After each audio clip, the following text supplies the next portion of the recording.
পাট শাক দিয়ে মুসুর ডাল ভুনা কিংবা নাইলা পাতা দিয়ে মুসুর ডাল ভুনা। আসসালামু আলাইকুম, আশা করি সবাই অনেক বেশি ভালো আছেন। আমার খুব প্রিয় একটি রেসিপি পাট শাক দিয়ে ডাল ভুনা, সেটাই আজকে আমি আপনাদের সাথে শেয়ার করছি।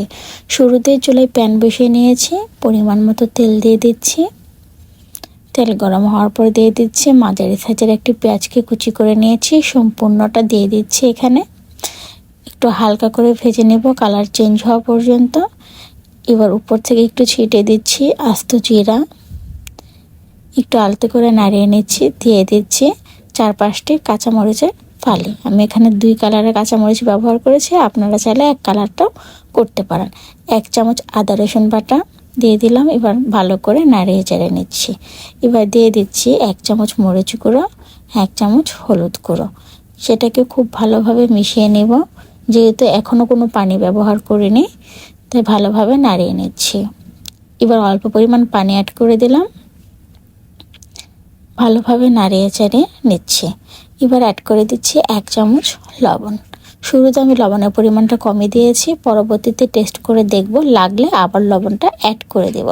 মশলাটাকে খুব ভালোভাবে কষিয়ে নিচ্ছি। মশলাটা দেখতে পাচ্ছেন খুব ভালোভাবে কষানো হয়ে গেছে এবং উপর দিক দিয়ে তেল ছাড়তে শুরু করেছে। এবার আগে থেকে যে ভিজিয়ে রেখেছিলাম মুসুর ডাল 1/2 কাপ, সম্পূর্ণটা আমি এখানে দিয়ে দিচ্ছি। মুসুর ডালটা দেওয়ার পর আমি ভালোভাবে নাড়িয়ে চাড়িয়ে নিচ্ছি। ভালোভাবে নাড়িয়ে চাড়িয়ে আমি এটাকে ভেজে নেব। যখন উপর দিক দিয়ে তেল উঠতে শুরু করবে, তখন আমি এখানে পানি অ্যাড করে দেব। দেখতেই পাচ্ছেন উপর দিক দিয়ে তেল উঠতে শুরু করেছে। এবার আমি এখানে পানি অ্যাড করে দিচ্ছি। আমি 1.5 মগ পানি অ্যাড করব। আপনারা চাইলে ডালের পরিমাণটা কম বেশিও করতে পারেন, কিংবা পানির পরিমাণটাও কম বেশি করতে পারেন। আমি একটু ভুনা ভুনা করবো, এই জন্য পানির পরিমাণটা কম দিয়েছি। ভালোভাবে নাড়িয়ে চাড়িয়ে দিচ্ছি। আপনাদেরকে একটু ডালটা তুলে দেখাচ্ছি। ডালটা যখন এমনভাবে ফুটে যাবে, আধা সিদ্ধ ভাব হয়ে যাবে, তখন আমি এখানে অ্যাড করে দিচ্ছি আগে থেকে ধুয়ে রাখা পাট শাক বা নাইলা পাতা। আমি এখানে 1 আটি নিয়েছিলাম, সেটাকে ভালোভাবে পরিষ্কার করে ধুয়ে মাঝখান দিয়ে কেটে নিয়েছি। এবার উপর দিক দিয়ে আমি শাকগুলোকে ছিটিয়ে দিচ্ছি এবং চামচের সাহায্যে খুব ভালোভাবে নাড়িয়ে চাড়িয়ে দিব। আমি এটা কোনোভাবে ঢাকনাতে ঢাকবো না। ঢাকনাতে ঢাকলে শাকের যেই সবুজ কালারটা সেটা আর থাকবে না। তার জন্য আমি ঢাকনা না দিয়ে এভাবে আমি ভালোভাবে সিদ্ধ করে নিচ্ছি। আর যেহেতু এটা শাক, খুব বেশি সময় লাগবে না।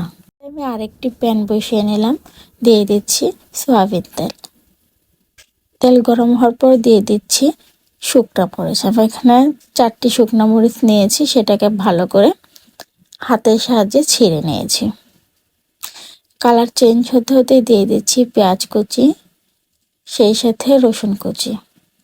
একটু ভালো করে কড়া করে ভেজে নেব কালার চেঞ্জ হওয়া পর্যন্ত। এটার কালারটা যখন চেঞ্জ হতে শুরু করবে, তখন চুলার আঁচটাকে একদম মিডিয়াম করে দিয়ে নাড়িয়ে চাড়িয়ে নেব। দেখতে পাচ্ছেন এটার কালারটা চেঞ্জ হয়ে গেছে। এবার আমি এটাকে নামিয়ে নিচ্ছি। এবার ডালটাকে আমি আবার একটু নাড়িয়ে চাড়িয়ে নিচ্ছি। দেখতে পাচ্ছেন শাকটা সিদ্ধ হয়ে গেছে। এবার ডালের উপর আমি সম্পূর্ণ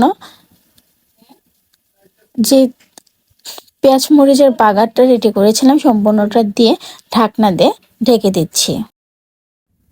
5 মিনিট পর ঢাকনা তুলে নিচ্ছি। এবার ভালো করে নাড়িয়ে চাড়িয়ে বাগারটার সাথে ডালটাকে খুব ভালোভাবে মিশিয়ে দিচ্ছি।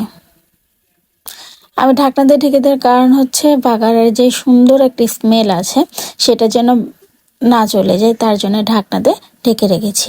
এই তো রান্না করা হয়ে গেলে আমার পাট শাক দিয়ে মুসুর ডাল কিংবা নাইলা পাতা দিয়ে মুসুর ডাল। বাসায় কে কে এভাবে রান্না করে খান, অবশ্যই কিন্তু কমেন্ট করে জানাবেন।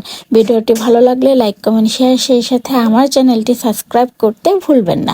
সবাই অনেক বেশি ভালো থাকবেন। আল্লাহ হাফেজ।